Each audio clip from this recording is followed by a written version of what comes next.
Boa noite a todos e a todas. Sejam bem-vindos e bem-vindas, né?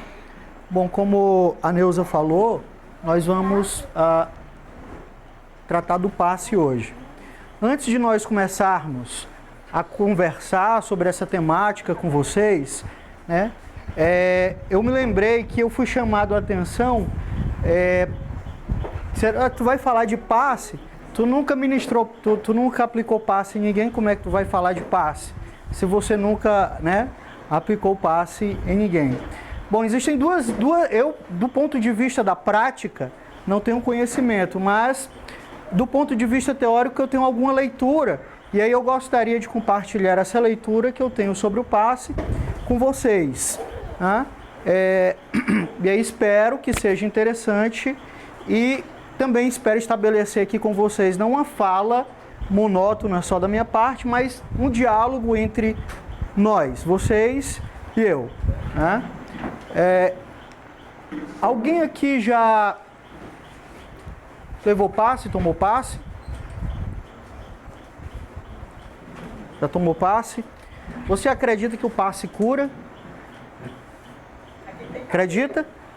O que é que lhe faz acreditar que o passe cura?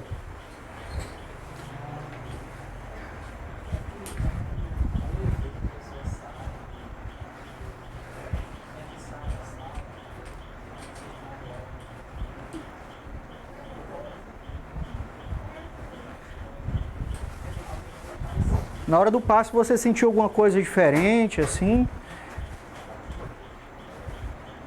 Não. Né? Muitas pessoas tomam passe mecanicamente porque tomam isso como se fosse uma espécie de ritual. Faz parte do ritual ir ao centro espírita e logo depois da palestra receber o passe. Né? Mas pouquíssimas pessoas acreditam na eficácia do passe como um elemento de cura. E muitas vezes, pouquíssimas pessoas que aplicam o passe também acabam acreditando. Você acaba ouvindo relatos de alguns, na literatura e alguns vídeos, algumas coisas que nós podemos ver no YouTube, nós vemos relatos de inclusive pessoas que praticam o passe como passistas, né, dizerem que a única finalidade do passe é de acalmar a pessoa, porque a finalidade prática mesmo não teria, né? Falta o elemento fé, né? Então, eu espero que hoje nós possamos discutir e entender um pouco mais sobre o que é isso que nós chamamos de passe, como que isso começou, e aí nós vamos direcionar a nossa pergunta, a nossa fala a partir de algumas perguntas. Mas antes de nós mencionarmos, né, as perguntas que nós vamos tentar responder dialogicamente com vocês, né, com vocês e conosco, algumas coisas que a gente gostaria de abordar, que é o histórico e a eficácia. Quem aqui saberia me dizer onde começou essa história de passe? Começou exatamente com Allan Kardec? Alguém tem alguma opinião sobre? Bom, Cristo já curava a partir da imposição das mãos. Cristo já curava a partir da imposição das mãos, então era já um passe. E ele ensinava os discípulos deles. Muitos não conseguiam, os próprios discípulos que seguiam a Cristo, não conseguiam essa proeza, né? E Cristo dizia assim, se você tivesse a fé do tamanho de um grãozinho de mostarda, vocês conseguiriam, né? Então, é possível a cura pelo passe. Depois, na França, antes do próprio Allan Kardec, nós temos um médico francês chamado Anton Mesmer, né? E Anton Mesmer foi quem descobriu, né, que em nós existe uma força que ele chamou de uma espécie de magnetismo e que existe em todo o universo, que faz com que os planetas se movam, que faz com que as estrelas brilhem. Existe uma força, né? E em nós, o Mesmer chamou magnetismo animal. E o Mesmer, que era médico, foi expulso da academia de medicina Exatamente porque a medicina da época, assim como a medicina de hoje, né, não acredita no poder terapêutico que tem o passe, né? Ou cura a partir do magnetismo, nas palavras de Anton Mesmer, né? Mas experimentos foram feitos, né? Experimentos científicos que comprovam isso, né? Eu posso relatar aqui para vocês 2 exemplos. Um feito nos Estados Unidos, todos 2. O primeiro feito com 60 ratos, né? Lá eles hoje, nos norte-americanos, eles se preocupam em estudar esse tipo de procedimento terapêutico, né, que eles não tomam ainda como uma perspectiva como nós espíritas tomamos, mas querem dar um rumo cientificista para a coisa, né? Então o que eles fizeram? Pegaram 60 ratos, separaram em 3 grupos de 20. Em 20 ratos não foi feito nenhum procedimento. Todos os ratos com problemas de imunológicos, né? Com problema de defesa no organismo, que a gente chama os glóbulos brancos, né? Lá embaixo, a taxa. Em 20 não foi feito nada. Em 20 foi feito, o cientista colocou luva na mão e impunha a mão nos 20 ratos e sugeria mentalmente que aqueles ratos eles ficassem curados daquele problema. E os outros 20 foi feito o mesmo procedimento, só que sem as luvas. Um mês depois, fazendo persistentemente esse exercício durante um mês, verificou-se que os ratos que não tinham sido feito nada, né, continuavam com o mesmo problema. Os 20 ratos que o procedimento tinha sido realizado com luvas, também tinha continuado com o mesmo problema. Mas os ratos que tinham sido feito o procedimento sem luvas, com a imposição da mão e a intenção mental mesmo dos cientistas, eles teriam ficado bons da situação. Isso é um procedimento científico comprovado. As pessoas pedem, nós acreditamos hoje que só a ciência ela pode produzir a verdade, né? Bom, nós temos exemplos na ciência. Outro exemplo nos hospitais também norte-americanos, estão se desenvolvendo uma espécie de terapia a partir do toque, onde as pessoas com problemas de traumatismo mesmo, em ossos, com problemas de infecções, né? Elas são expostas, né, durante 20 minutos, todos os dias, naquele determinado hospital, ao mesmo tratamento que os ratos sofreram. E tem se verificado melhoras constantes no tratamento dessas pessoas. Isso não significa a suspensão do tratamento medicamentoso tradicional. É um tratamento, digamos assim, em parceria, mas que acelera o processo de cura das pessoas que estão ali debilitadas, né? Então, do ponto de vista científico, né, é comprovado. E se nós esperamos apenas um relato da ciência para confiar na coisa, nós já temos relatos e experimentos científicos que comprovam a eficácia do passe, né? Mas eu gostaria de direcionar a nossa discussão hoje, na nossa fala hoje, a partir de algumas perguntas. O que é o passe? Quais são as condições necessárias para que ocorra o passe de modo apropriado? Como funciona o passe? E em que se fundamenta o passe? Então, antes de nós começarmos a discutir alguma coisa, por exemplo, o Mauro já tomou passe, né, Mauro? O que seria o passe para você? Depende? Depende, Mauro, que é isso? Calma, não, Já fracassou. Equilíbrio das energias. Algo do tipo. Seria uma espécie de reequilíbrio energético, segundo você está falando, né? Bora, passa pra cá, Né? Então vamos ver aqui o que diz, por exemplo, o Emmanuel, né? O mentor espiritual do Francisco Xavier, né? Lá no livro Segue-me, no capítulo Passe, ele diz assim, ó: para Emmanuel, assim como a transfusão de sangue representa uma renovação das forças físicas, O passe é uma transfusão de energias físicas e psíquicas, mentais, com a diferença de que os recursos orgânicos, no caso do sangue, né, são retirados de um reservatório limitado. E os elementos psíquicos, energéticos, espirituais, são retirados, né, de um reservatório limitado, que são as forças, Por favor. que são as forças espirituais, né? Então, é realmente como você disse, um reequilíbrio, né?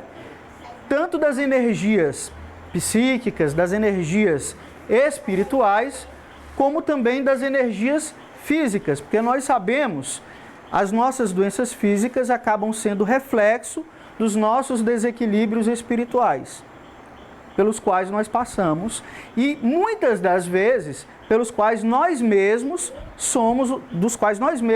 somos os causadores, né? A maioria, digamos a maioria não, mas grande parte dos nossos problemas físicos que começam no espiritual são causados por nós mesmos. Eu posso dar um exemplo prático rápido, né? Entrei aqui, fui convidado para fazer essa fala, essa conversa com vocês sobre o passe. Aí quando eu descobri que estaria sendo filmado, o meu próprio estado mental já de imediato ali num instantinho me provocou um desequilíbrio, só por causa da presença de um equipamento, de uma máquina. Não? Então, veja como uma coisa simples que nós tomamos nos causa desequilíbrio. Agora imagine todos os dias com os problemas ou com as dificuldades ou com as coisas que vão acontecendo no nosso dia a dia, que nós vamos nos deixando levar, nos deixando desequilibrar, e esse desequilíbrio que começa no mental vai se somatizando, vai se tornando físico. A presença de uma máquina me preocupa a tal ponto que causa tremedeira na minha mão, por exemplo. Alguns problemas do dia a dia que vão se acumulando na minha vida vão causando problemas cardíacos, problemas estomacais e por aí vai. E tudo isso começa no mental. Isso não tem nada, pelo menos nesses casos, a ver com a questão do karma. Eu acabo provocando esse desequilíbrio. Aí soma-se também aos problemas kármicos e por aí vai. Então, quando nós entramos nesse estágio de desequilíbrio, que nós nos tornamos desgastados, tanto psíquica quanto fisicamente, surge então a necessidade de restabelecer o nosso campo energético, sob pena de nossos próprios órgãos, em situações bem extremadas, acabarem entrando em falência.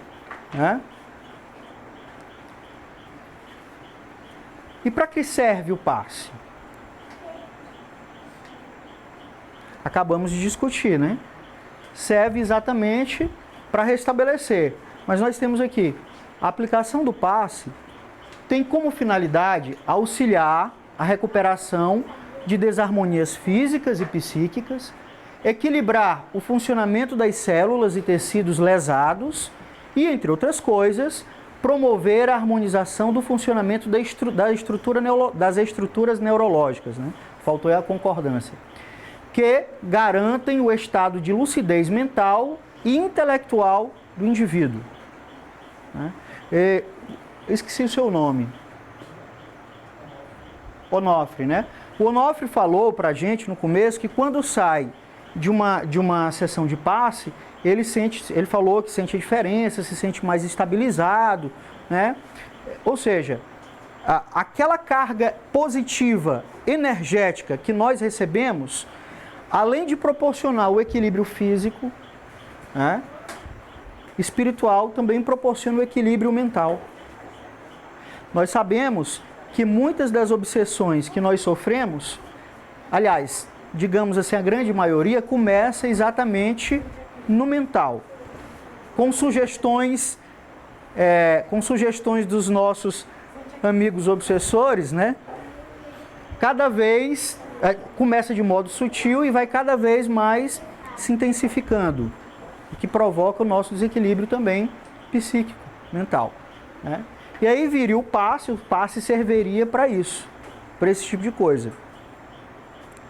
É claro que o passe, só o passe, por si só, não teria eficácia de resolver todos os problemas, né? Existem outros elementos que devem ser agregados ao passe. Assim como eu, doente, debilitado, vou ao médico e o médico me submete a um tratamento medicamentoso e além desse tratamento medicamentoso, ele sugere que eu cumpra uma série de procedimentos. Por exemplo, rompi 2 ligamentos do meu pé, estou aqui com um imobilizador de tornozelo, fui ao James, né? E ele passou o medicamento, passou o imobilizador do pé e além disso passou fisioterapia.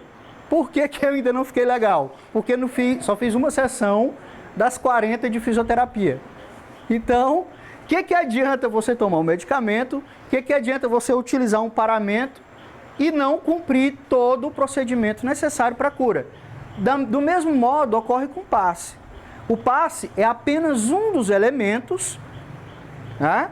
Um dos elementos que irá nos auxiliar no processo de desobsessão ou no processo de cura. Mas além do passe, é exigido de nós também uma postura, né? Uma mudança. Daqui a pouco nós vamos falar sobre isso. Mas o passe, ele teria essa eficácia terapêutica, né? Formas de transmissão do passe, né? Basicamente, dentro da literatura, nós podemos encontrar 3 formas básicas, né, de transmissão do passe, ou de transmissão dessas energias fluídicas. Na verdade, nós poderíamos falar assim, 3 fontes de energias que irão nos auxiliar no processo de absorção e de transmissão dessa energia, né? A primeira delas, na literatura, nós temos como chamado de magnetismo espiritual, né? Onde no magnetismo espiritual ele é aplicado pelos trabalhadores espirituais, né?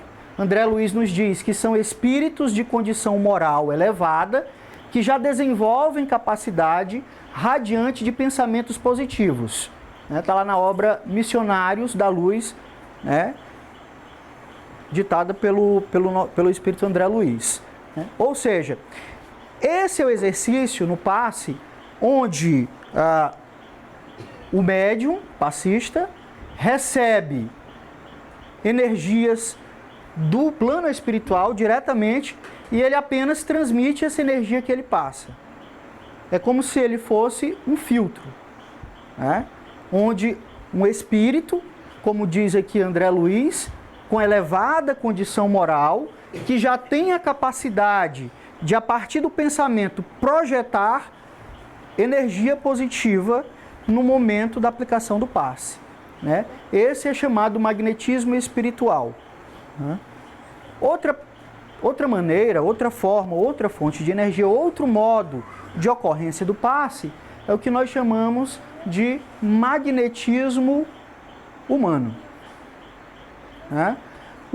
Como ocorreria o magnetismo humano?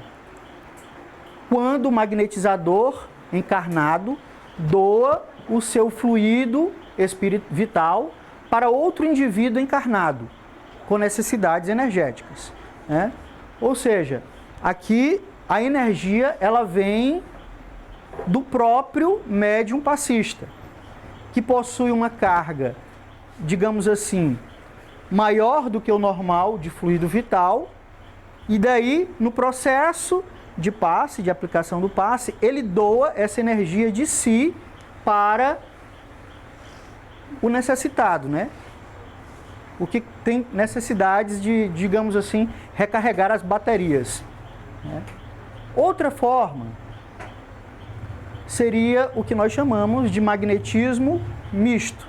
O magnetismo misto é realizada nas casas, é o que é mais realizado nas casas espíritas, né? Onde os passistas encarnados trabalham em conjunto com um desses espíritos, o que nós falamos no primeiro caso, no magnetismo espiritual, do mundo espiritual, né? Ou seja, nós temos aqui a ação dupla. vem energia, fluido vital, tanto dos espíritos elevados, quanto do próprio médium que aplica o passe. E aí aquele que recebe o passe, recebe tanto energia do plano espiritual, quanto da própria condição física do médium passista, né? Então, dentro da literatura espírita, até onde nós lemos e até onde nós pesquisamos, nós encontramos essas três maneiras de a energia ser passada, né, para aqueles que necessitam, digamos assim, de recarregar as baterias energéticas, né? Quais seriam, então, as condições necessárias para que ocorra devidamente como tem que ser os passes, né? Primeiro, a postura do passista. Nós temos aqui dois atores do processo, né? Dois atores encarnados, o passista e aquele que recebe o passe, e nós temos um ator desencarnado, que são os espíritos elevados que se dignam a nos prestar auxílio e socorro nessas condições, né?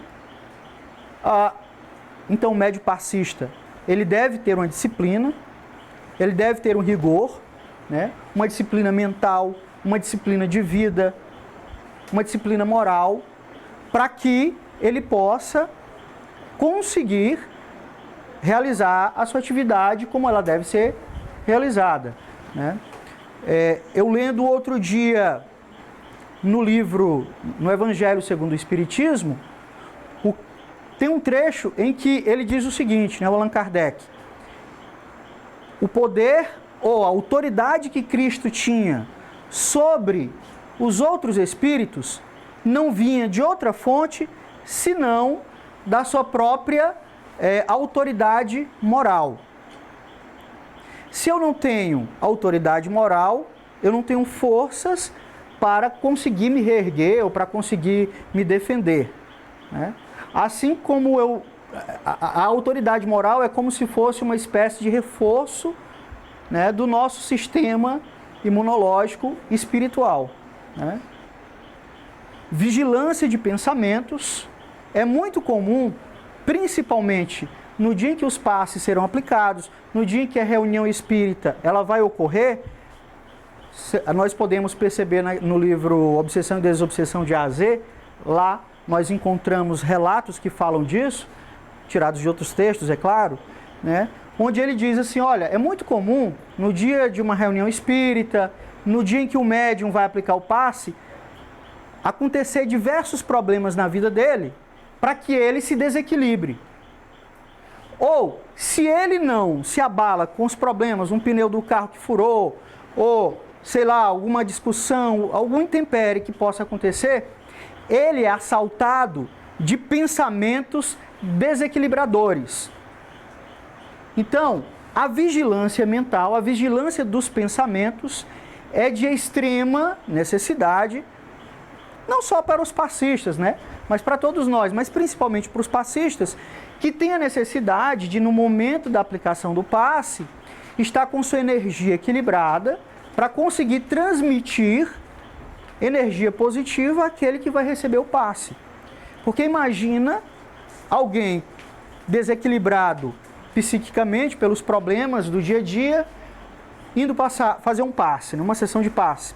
Imagina a descarga energética problemática que o indivíduo que vai receber o passe vai se encher, né? É capaz até de piorar da situação, né? Estudo e coerência, né? Quer dizer, é preciso que se leia, é preciso que se aprofunde nos textos, porque o próprio estudo, ele nos dá a disciplina, né? Além da disciplina, nos instrui, né? E a coerência. Por que coerência? É exatamente o estudo aliado à minha prática de vida. Se eu leio alguma coisa, se eu passo, sei lá, pelo menos 1 hora, 3 horas por semana, lendo essas coisas, tentando compreender essas coisas, se eu vou ao centro espírita, se eu assisto às palestras, mas eu não consigo transmitir aquilo que eu aprendo para a minha vida prática, então eu não tenho coerência. E um médium passista tem necessidade de ter essa coerência, né? Entre o que estuda, o que lê, o que aprende e a prática na vida. Por que essa coerência? Porque exatamente é essa coerência que vai oferecer ao médium passista a autoridade moral. A coerência que fornece a autoridade moral, que é a prática, né? E a saúde física, porque, como o próprio Allan Kardec diz, no momento da realização do passe, são trocadas energias, uma palavra difícil, né? Energias deletérias, energias de baixo nível, por energias positivas. Partículas doentes são trocadas por partículas sãs. Como, não tendo pelo menos um equilíbrio físico, uma saúde física, alguém pode transmitir partículas sãs ou energias fluídicas sãs para quem está necessitando? Então, a própria saúde física, ela também se faz necessária para o médium passista, né? E por parte de nós, os receptores, qual é a postura que nós devemos assumir? No momento do passe, continua a importância da atitude mental positiva de cada um dos pacientes, meditando sobre a palestra que ouviram, na disposição de mudar certos hábitos negativos, formando uma imagem bonita que eleve os nossos sentimentos, né?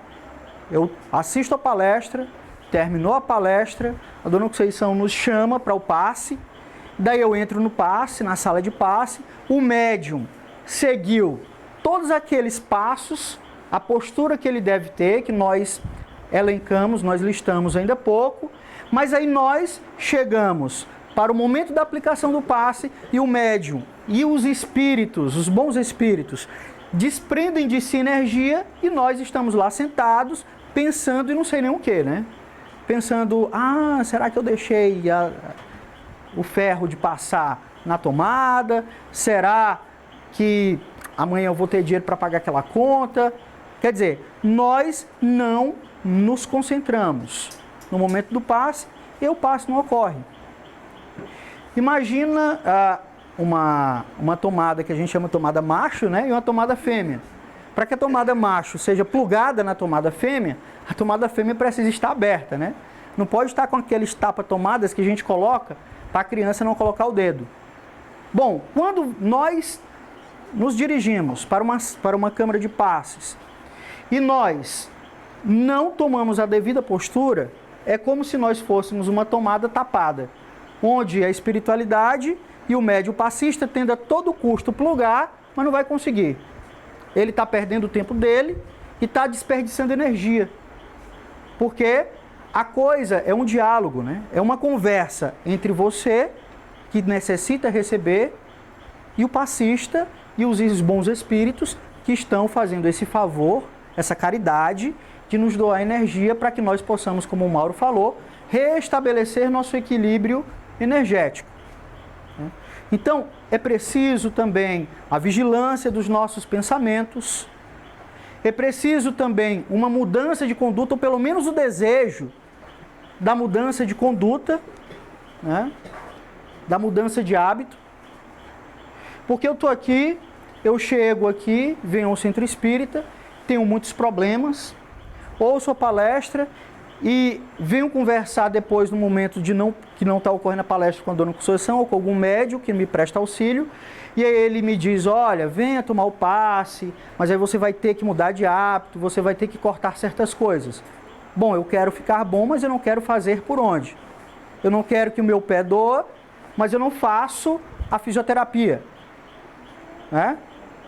Como eu quero ficar bom, ou como eu quero suportar alguns problemas pelos quais eu vou passar, se eu não faço por onde? né? Porque é muito fácil nós, por exemplo, assumirmos a posição de coitadismo. Mas é muito difícil tentar sair dessa postura de coitadismo e tentar se modificar. Nós vivemos num mundo de provas e expiações. Nós não podemos esperar nada desse mundo a não ser exatamente provas e expiações. Quer dizer, dificuldades todos que estão aqui passam e passarão. E nas outras encarnações também. Quer dizer, se eu não mudo a minha postura, para minimamente suportar essas dificuldades, como eu vou conseguir? É necessário que a pessoa defina e siga uma programação de melhoria moral, de esclarecimento espiritual. Quantos de nós aqui parou antes de dormir, antes que o sono chegasse a bater a porta dos nossos olhos, e se disponibilizou a pensar em pelo menos um aspecto negativo dos bilhões que nós temos? E dizer assim: vou tentar mudar esse aspecto negativo que é meu. Quantos de nós fez isso? Falando francamente. Igual o programa da televisão, né? Falando francamente, né? Nós somos tão orgulhosos ou cheios de si que nós nem assumimos que temos defeitos morais. É sempre o outro, né? É sempre o outro que me afeta, o outro que me ofende, o outro que me persegue. Mas e você? Aliás, e nós? Eu? Vocês? Oi? Nós não queremos enxergar, nós nos consideramos seres perfeitos, né?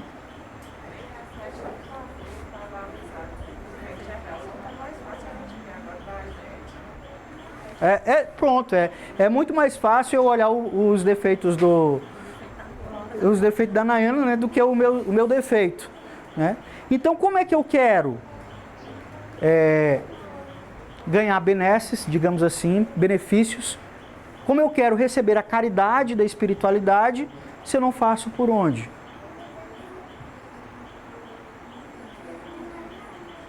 Exato, né? Quer dizer, uma das coisas que nós temos é a melhoria moral. Nós temos que tentar, né? Quer dizer, o passe é o remédio, mas é preciso todo um tratamento além da tomada do medicamento, né? A cura verdadeira das doenças está relacionada ao processo de reajuste do espírito, que é o complemento do tópico anterior. Eu vou receber o benefício energético, mas se eu não procuro reajustar, me melhorar, me modificar moralmente, o que vai acontecer? Aquela energia que eu recebi, aquela coisa boazinha que eu recebi e que eu saí, né, naquela sensação interessante, amanhã já não vou sentir mais, ou 2 dias depois, e tudo volta e às vezes volta até pior, 2 vezes pior, porque eu não me comprometo nessa caminhada. Eu não me comprometo na caminhada do progresso. Quando aqui na prece de Cáritas é pedido, dai ao viajor, dai ao caminhante, aquele que caminha, aquele que quer prosseguir, a luz da estrela guia, né, é exatamente a luz da nossa consciência, porque é uma mudança de consciência que nós devemos nos submeter. Somos os viajores, estamos caminhando. Onde está a nossa estrela guia, né? Onde está o farol que vai iluminar o nosso caminho? A nossa própria consciência.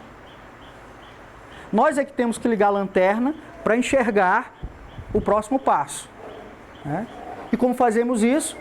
Nos comprometendo a fazer um reajuste moral.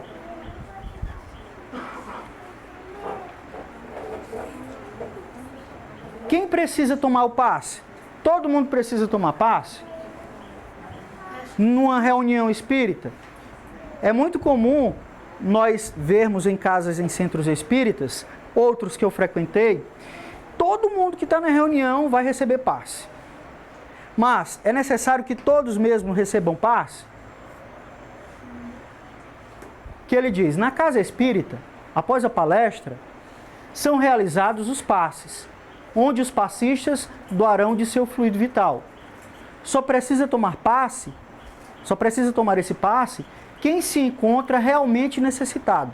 Doenças, obsessões, em desequilíbrio emocional. Bom, o dirigente da casa vai ser exatamente o medidor disso, né? Vai dizer quem precisa. Ele tem a sensibilidade, além também dos médiuns passistas. Assim também como é comum nós vermos em alguns centros espíritas, chega a hora do passe,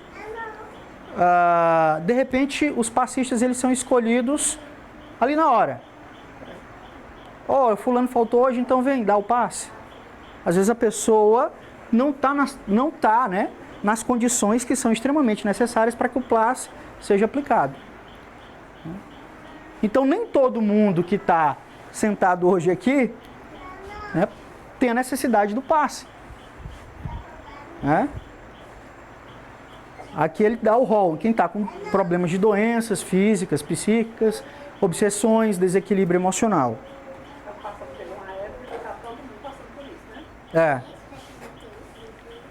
Como funciona o passe?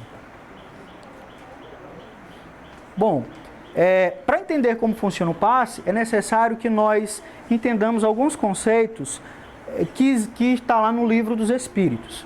Lá no LE, né, Livro dos Espíritos, na questão 27, Allan Kardec pergunta o que constitui o universo, se é só a matéria ou o espírito, né? E aí os espíritos dizem a matéria, o espírito, acima de tudo Deus, mas além de Deus, da matéria e do espírito, porque o espírito por si só não tem condição de interagir de modo direto com a matéria, ele precisa de um intermediário.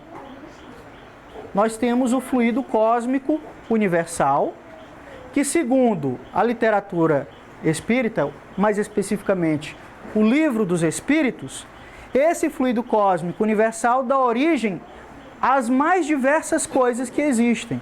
O oxigênio, a água, são todos esses elementos variantes ou variações do fluido cósmico universal, né?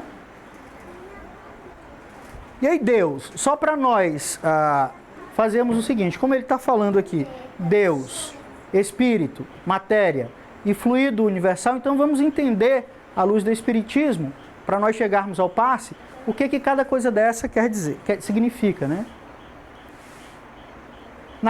Exatamente na questão número 1 do Livro dos Espíritos, quando é perguntado quem é Deus, é respondido, Deus é a inteligência suprema, causa primeira de todas as coisas.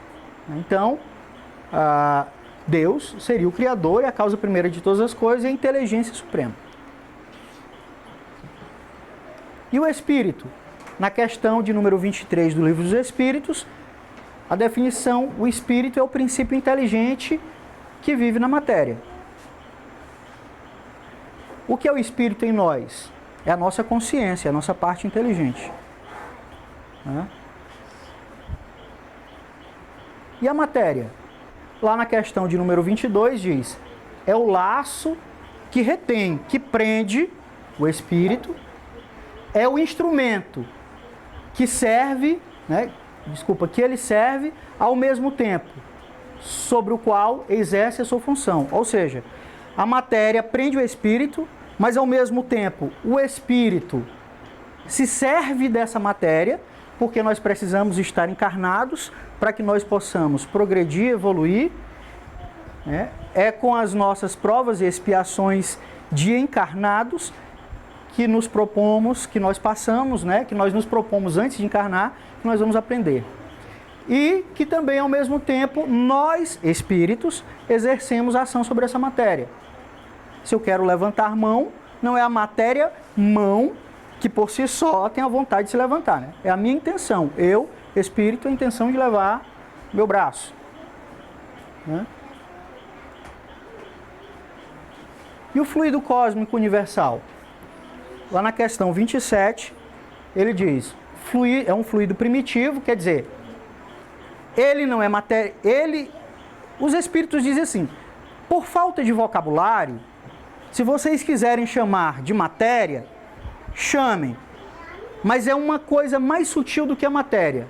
Nem é propriamente matéria, nem é propriamente espírito. É algo semi-material. É um fluido que dá origem às coisas que nós conhecemos. E que sem ele também, a matéria, segundo Allan Kardec no Livro dos Espíritos, se desmancharia toda. Se não houvesse esse fluido cósmico universal, a matéria não conseguiria se sustentar. Ela se desmancharia, né? Que tem o papel intermediário entre o espírito e a matéria. Ou seja, através de uma das variantes do fluido cósmico universal, que nós espíritos interagimos com a matéria, inclusive essa matéria que nós chamamos de corpo, e que nos prende nesse exato momento aqui e nos coloca na condição de encarnados, né? Ela é suscetível de inúmeras transformações: água, ar, hidrogênio, né? Oxigênio. Pode ser combinada a matéria sob a ação do espírito para produzir uma infinidade de coisas.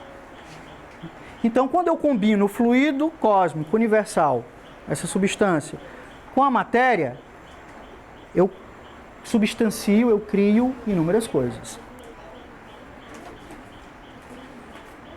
E o fluido vital,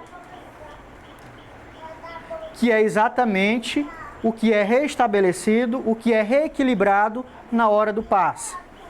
Bom, lá na questão de 64 do Livro dos Espíritos, diz, tem sua fonte no fluido cósmico universal modificado. Ou seja, essa energia que nos faz vivos, que nos torna encarnados e que nos dá a saúde ou a ausência dela, nos provoca a doença, nos deixa debilitados, é uma variante, é uma das transformações, assim como o ar, como o oxigênio, né, sofre do fluido cósmico universal, né?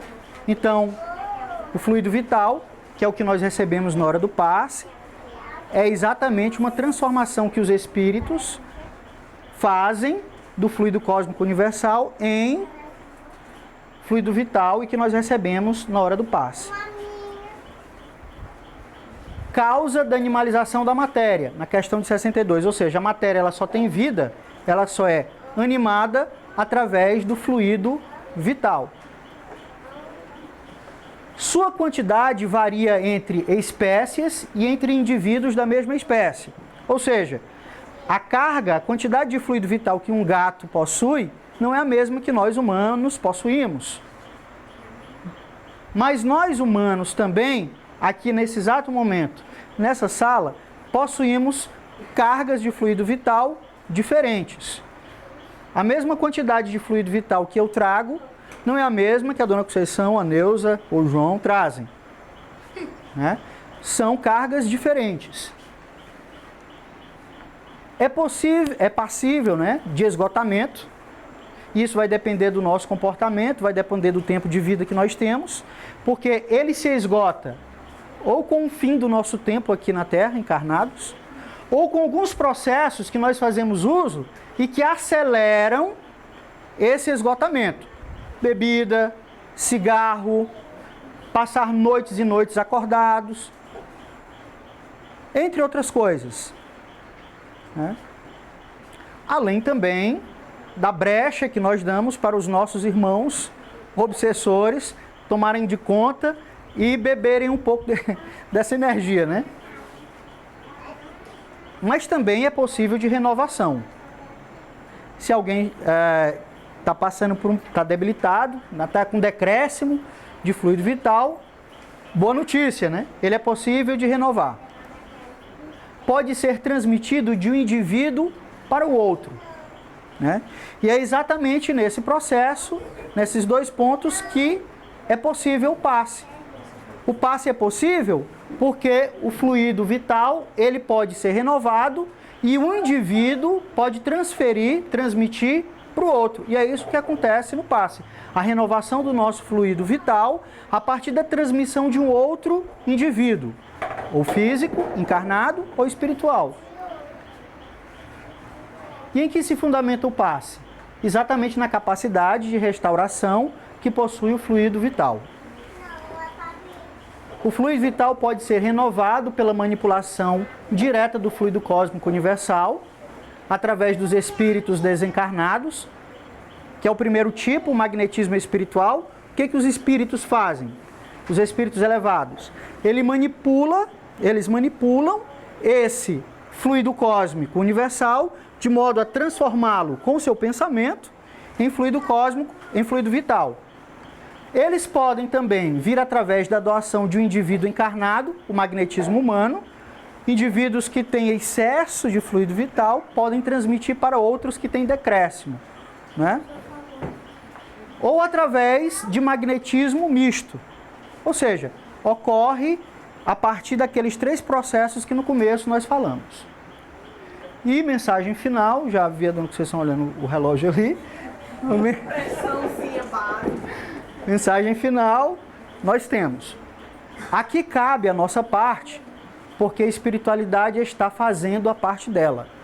E nós estamos atentos à exposição doutrinária, mudando a nossa frequência vibratória? Ou continuamos ligados aos nossos problemas do dia a dia? Muitas vezes ficamos ligados àquele obsessor que ficou lá fora da casa. Dona Conceição mandou as meninas entrarem aqui. Acho que é para não ficar junto, né, Dona Conceição? Lá fora da casa. Ele pode entrar, ele não pode entrar, mas pelo pensamento continua ligado a nós. Então o que adianta nós entrarmos? Ele está lá fora, nós vamos para o passe, mas o nosso pensamento não muda de faixa vibratória. Na hora que nós saímos, ele está lá nos aguardando. Vai dormir conosco. Né? Se for só um, tá bom, né? É só um, só para exemplificar, né? Mas uma legião, né? Bom, era isso que nós tínhamos a conversar com vocês. E faltam 4 minutos, né? Estou aberto a perguntas se alguém desejar fazer. E por favor façam, porque é assim que ocorre no Centro Espírita, né?